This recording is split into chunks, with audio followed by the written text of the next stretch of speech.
Muy buenos días, mis hermanos.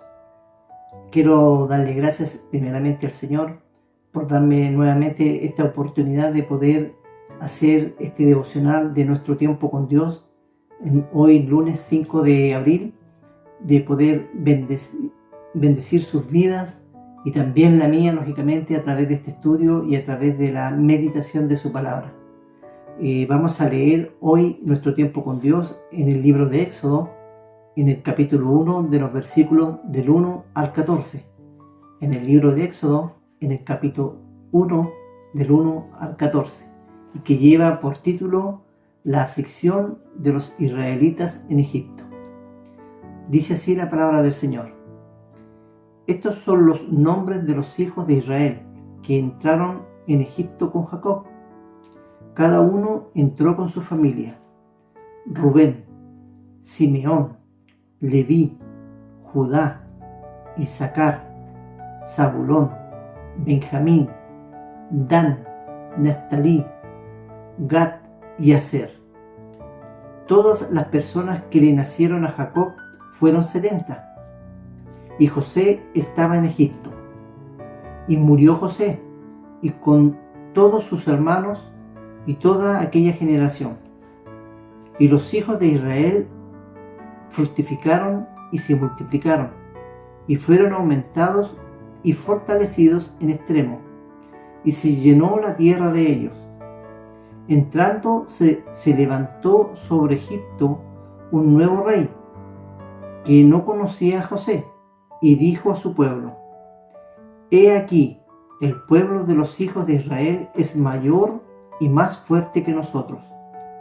Ahora pues, seamos más sabios para con él, para que no se multipliquen y acontezca que viniendo la guerra, él también se una a nuestros enemigos y peleen contra nosotros y se vaya de la tierra. Entonces pusieron sobre ellos comisarios de tribus y que los molestasen con las cargas, y edificaron para Faraón las ciudades de almacenaje, Pitón y Ramesés. Pero cuando más los oprimían, tanto más se multiplicaban y crecían, de manera que los egipcios temían a los hijos de Israel. Y los egipcios hicieron servir a los hijos de Israel con dureza, y amargaron su vida con dura servidumbre, y hacer el barro y ladrillo en todas las labores del campo y en todo servicio al cual los obligaron con rigor. Esta es la palabra del Señor, que sabemos que el pueblo de Egipto fue un pueblo que oprimió mucho al pueblo del Señor, en este caso Israel, ¿verdad? En aquellos tiempos. Si nos vamos un poquito más atrás a la historia, este pueblo de Israel se vino a asentar a Egipto a causa de que José fue el segundo gobernante más poderoso que hubo en Egipto después del faraón. ¿Cierto? Al conocer la historia sabemos que José fue vendido por sus hermanos, ¿verdad?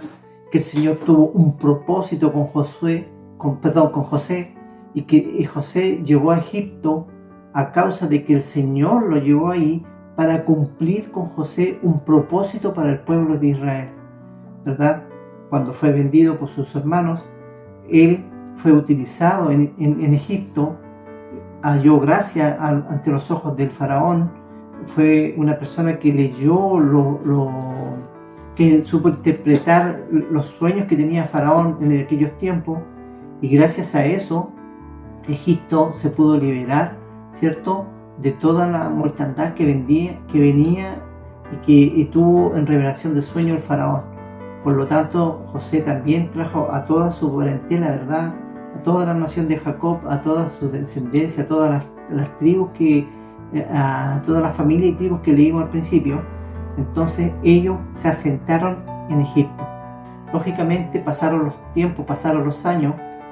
José murió, como dice su palabra, junto a sus hermanos y junto a toda esa generación que entró en ese tiempo en Egipto. Como también falleció y murió el faraón de aquellos tiempos que tenía gracia a José delante de él, y obviamente el nuevo gobernante que tenía Egipto no conoció de José. Pero yo pienso que sí oyó de José, porque él sabía que el pueblo de Israel crecía muy rápido y que era un pueblo poderoso. Por lo tanto, da a entender de que él sabía, obviamente por la historia que debe haber quedado escrita, ¿verdad?, que el pueblo de Israel era un pueblo poderoso, pero no era poderoso porque por su fuerza, sino que era poderoso porque tenía un Dios que los guiaba, un Dios que los protegía y un Dios que llevaba en bendición en cada cosa o en cada labor que ellos hacían.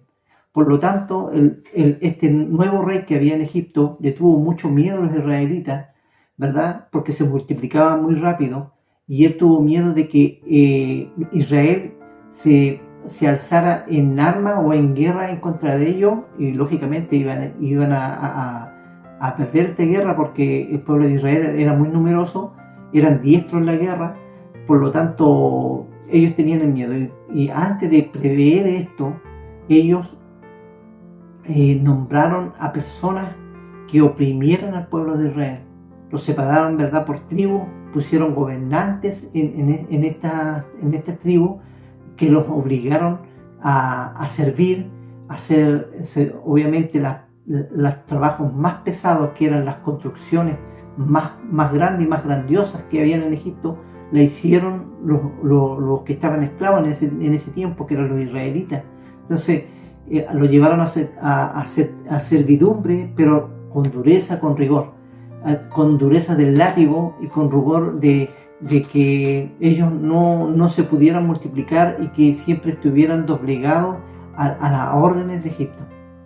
Por lo tanto, también, así como se multiplicó el pueblo de Israel, lo más que yo rescato de esta historia es que Israel, pese a que estuvo bajo opresión, que estuvo bajo esclavitud, ellos nunca abandonaron la fe. Ellos nunca perdieron la esperanza, la fe de que el Dios de Israel nunca los dejó solo, y que nunca los iba a dejar solo, y que iba a cumplir la promesa que le hizo José, ¿verdad?, también de mandar a un libertador, de que los pudiera sacar de Egipto. Y aquí en esta historia conocemos también, ¿verdad?, la historia de José, que fue para ellos usado por Dios como un libertador, como una persona a quien Dios dio para que pudiera sacar a este pueblo escogido del Señor de toda la esclavitud, de la servidumbre que estaba viviendo en Egipto. Lógicamente se puede entender también de que Dios tuvo a Israel con un propósito en Egipto, pero también tenía otro propósito con este pueblo escogido de Dios, para llevarlo a la tierra prometida, ¿verdad? Pero lo que podemos rescatar aquí es que este pueblo nunca abandonó su fe.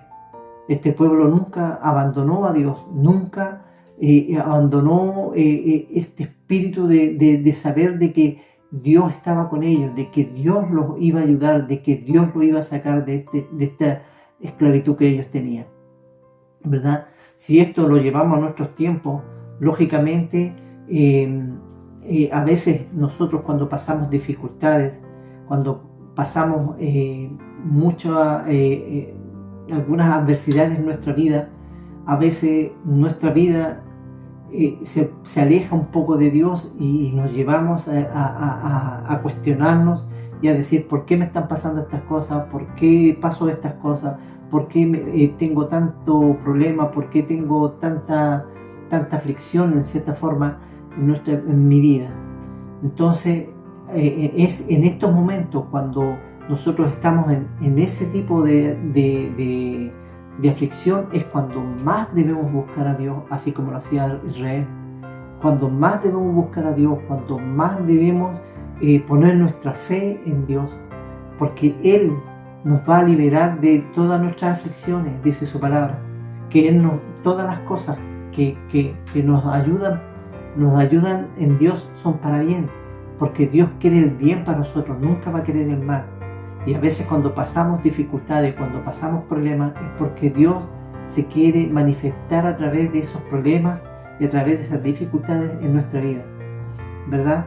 Esta historia del éxodo del pueblo de Israel es muy hermosa. Hemos visto películas, hemos visto series, ¿verdad?, sobre todo este acontecimiento que desde que ingresó a través de José, ¿verdad?, a Israel, hasta cuando Moisés los sacó de este pueblo escogido de Israel.